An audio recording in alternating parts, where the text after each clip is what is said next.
कल छठ हो जाएगी, और वो छठ भी कोई साधारण नहीं। जिस छठ माता का स्मरण स्वयं भगवान कृष्ण के पुत्र सांब ने किया, इस छठी माता को स्वयं कार्तिकेय जी को दिया गया। पूरा विश्व, हमारे बिहार साइड के जितने भगत लोग होते हैं, आज से व्रत का क्रम प्रारंभ कर देते हैं महाराज। 36 घंटे का ये व्रत रहता है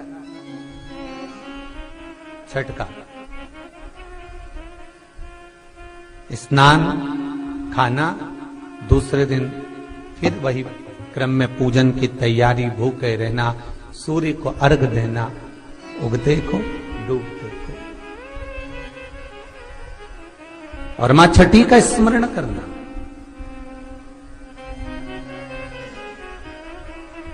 और ये कोई साधारण सा महीना नहीं है कार्तिक का महीना। जिस कार्तिक के महीने में माता लक्ष्मी का स्मरण कर रहे हैं, कार्तिक के महीने में गणेश का स्मरण कर रहे हैं, माता सरस्वती का स्मरण कर रहे हैं, भगवान शिव का स्मरण कर रहे हैं, ये वही कार्तिक का महीना है जिसमें भगवान शंकर और भगवान कृष्ण का, भगवान नारायण का मिलन हुआ था। अभी जो कार्तिक पूर्णिमा आएगी उसके एक दिन तेरे हरिहर मिलन आता, वैकुंठ चतुर्दशी। कृष्ण को, नारायण को, ठाकुर को बेलपत्र चढ़ती है, और भगवान भोले बाबा को, भगवान शिव को तुलसी का दल चढ़ता है।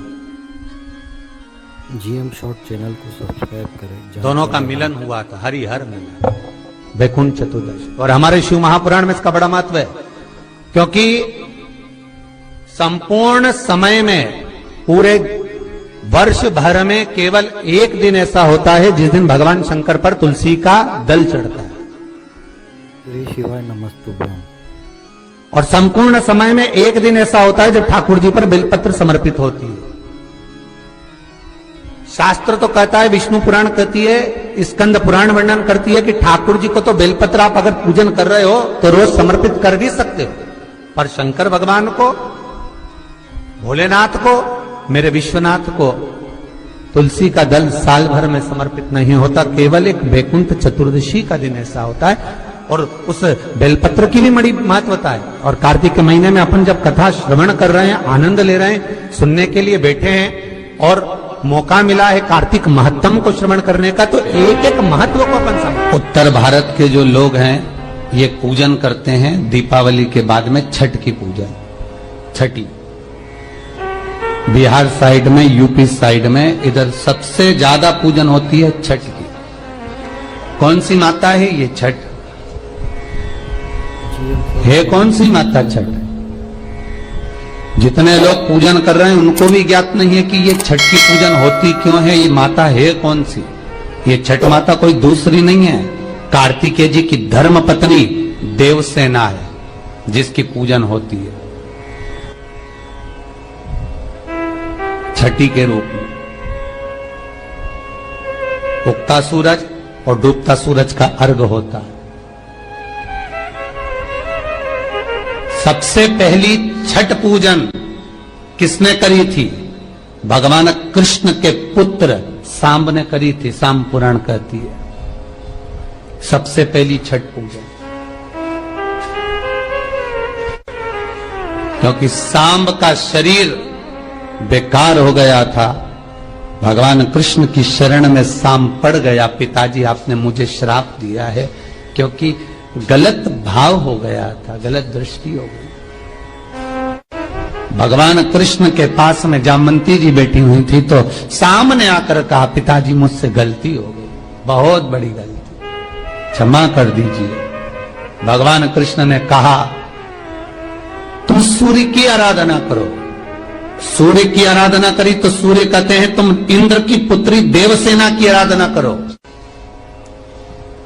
और कार्तिकेय जी महाराज की धर्म पत्नी देवसेना की जब आराधना सांब ने करना प्रारंभ करी, सूर्य को उगते को और डूबते को जब नमन करना प्रारंभ करा, अर्घ देना प्रारंभ करा, जल में खड़े होकर सांब तप साधना में डूबा रहता, सूर्य का स्मरण करता, देवसेना का स्मरण करता, तो देवसेना वहां प्रकट हुई। देवसेना ने कहा, मैं भगवान की छठी कला हूं, मैं भगवान देवताओं की छठी कला हूं, इसलिए जगत में मैं छठी के नाम से पूजी जाऊंगी। और सुन ए शाम, तूने मेरी आराधना करी है, मृत्यु लोक में जो मेरी आराधना करेगा वो जगत का सारा सुख भोगेगा।